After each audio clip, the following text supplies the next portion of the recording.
look at what they are achieving, what they are accomplishing, and what they are personally dealing with on a day-to-day basis, they can't even wrap their thoughts around it in relationship to who they used to be and what they used to do. But they're up to speed with it. Jerry tells the story of the farmer that every day went down to the fence and picked his little calf up and lifted it over the fence. And he did it every day, and every day the calf got a little bigger, and every day he got a little stronger, until pretty soon he's lifting a great big bull up over the fence.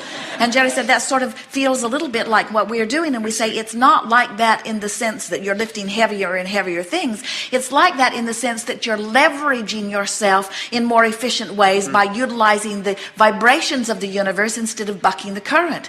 When you get in sync with the energy, it takes very little action. But so many of you don't get in sync with the energy, and you use your words and your action, and you fight the current, and then you get tired and exhausted, and then you say, if it takes this much effort and this much energy to do this little bit, then it must be a whole lot more when it really gets rolling. And we say, no, when you're flowing with it, you don't even feel it. It feels like flying and soaring. It doesn't feel like working hard, you see.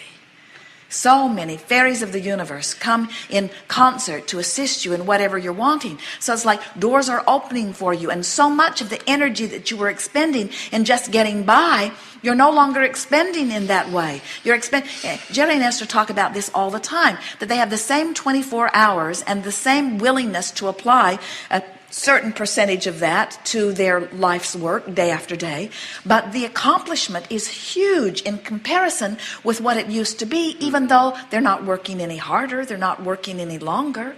In other words, they are applying themselves more deliberately, and they are leveraging themselves so much more effectively.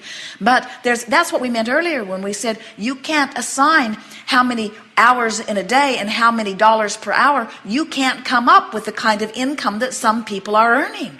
There are billionaires on your planet that you cannot sort it out in terms of hours and time and energy. There has to be something else that's involved in it, and what it is alignment with their own dreams, you see. So again, we're going to ask you to talk to us about dollars. Make it real. In other words, what kind of thing do you say about dollars as you move through the day? Not theoretical, not analytical, not analogies. Talk to us about the nitty-gritty of money in your life.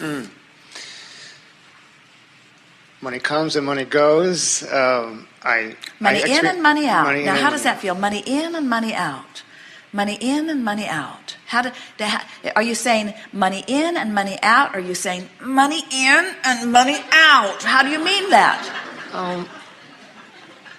Pretty much I say money in, money out. It's like breathing. It comes and goes. That's been my experience. When I've needed it, it's there. It manifests. Now, these are all downstream. Yeah, and I want to raise the bar. I would like to raise the bar in terms of quantity, of in and out both. I'm happy to spend it. I'm happy to receive it. Yes. And I'd like to play with it much more. Yeah. All right, now that was your first upstream comment. Okay. In other words, money in, money out, and I can see how it could expand, and how in the same way that this money comes and goes, that a little more money could come and go. I can feel that, but I would like a lot more money to come. Did you feel resistance in that at all, even a twinge of it? If not, then just keep talking, because if there is resistance in it, the more you talk, the more it will show up. Okay. And if it isn't there, then it won't. Okay.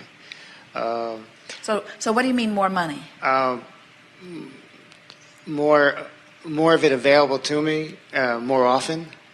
More. Is it starting to feel more upstream? More of it available to me, meaning it's not available now, more often. You see what we're getting at? So now turn those thoughts downstream as best you can.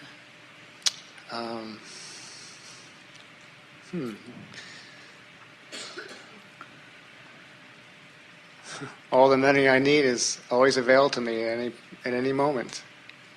Keep talking. I've often had the experience of not knowing where it was going to come from, and there it was. Exactly. Money can come in surprising ways. That's been the true. more relaxed I've been about it, the more easily it comes. And so I sort of get the idea of relaxing and allowing it to come. Absolutely. And I can feel that I have set some stuff into vibrational escrow, so I can feel that the call of money is stronger than it's ever been before. In fact, because it's stronger than it's ever been before, I'm feeling my resistance to it more. And so my willingness to say I have enough is not quite as willing, because I've been saying more and more I don't have as much as I want. Yes. And that's not a bad statement. That's a clarifying statement. I'm just recognizing that I'm wanting to let more in. And I know that my life has caused me to ask for more than I'm letting in. So I realize it's not about asking for more. I've already done that. It's about finding ways to let more of it in. And I've heard Abraham and others say that appreciation lets money in more than criticism. Yes. And so I am appreciative of the money that comes. Talk to us about how your money comes and how you feel about that. How my money comes now? It's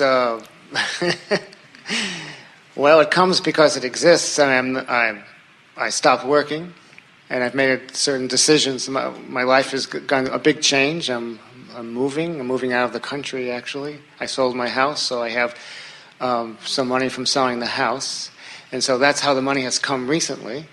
And I don't know where it's going to come next time. In the future, and I trust that it will. And so you see, that's where your bugaboo is, because what you're feeling is, you're saying, well, I performed action, and I amassed money, and I purchased property, which I now am selling, and now the sale of the property is giving me some revenue, but there is an ending to that. And that's what sort of got you hung up. In other words, you're saying money in, money out, money in, money out. But now you know what you're saying? Money out, money out, money out, money out, money out. That's what's stuck in your vibrational craw, isn't it? Yes. And so what you're wanting to begin to acknowledge is that there are plenty of avenues for money to come in. And it's just like your analogy about the air in and the air out and the air in and the air out. You are more comfortable when you allow the air in and you allow it out. In other words, we don't see any of you out on your porch trying to breathe all of the air for the day in all at once, and then you just go through the day letting a little out and a little out and a little out. And you don't want to do that with money, it seems. Yes. You don't want to have a big sale of something where you've got a big chunk of money and then money out, money out. That's what's making you uneasy. But we want you to begin saying, relative to dollars, it's not quite like breathing in and out, because with dollars I can take longer, slower breaths in and longer, slower breaths out. In other words, I have plenty of money that's in, and now while this money is going out and there's plenty of it, there will be other avenues for it to come in. These are the kind of conversations you want to have. Yes. And as you relax into that, it is our promise to you that all of the money that you will ever want will always flow to you. You will reach the place, and not very far from now, where the money will flow in faster than you have time for it to flow out. In other words, it's going to start piling up on you. We're not kidding you. And as it begins to pile up on you, you're going to have to stretch your ability to let it out. And we encourage that you do that, because it is as much out of balance for you to let it out faster than you let it in as it is for you to let it in faster than you let it out. Did you hear that? In other words, you're wanting this balance, so why not begin the process of mentally letting it out even before you physically let it in? Begin expressing the money. Think about what you'll do with the money. Expend the money. We encouraged Jerry and Esther and those who were talking to us in the early days about money to put $100 in their pocket and spend it all day long. I could spend it here, I could spend it here, I could spend it here. It's great fun to think of all of the things. And some said, oh, Abraham, you haven't been physical lately. $100 won't go very far. And we said, spend it 1,000 times today, and you've spent $100,000. And that goes a long way in getting the juices flowing in your financial vibration, you see. You're doing fine.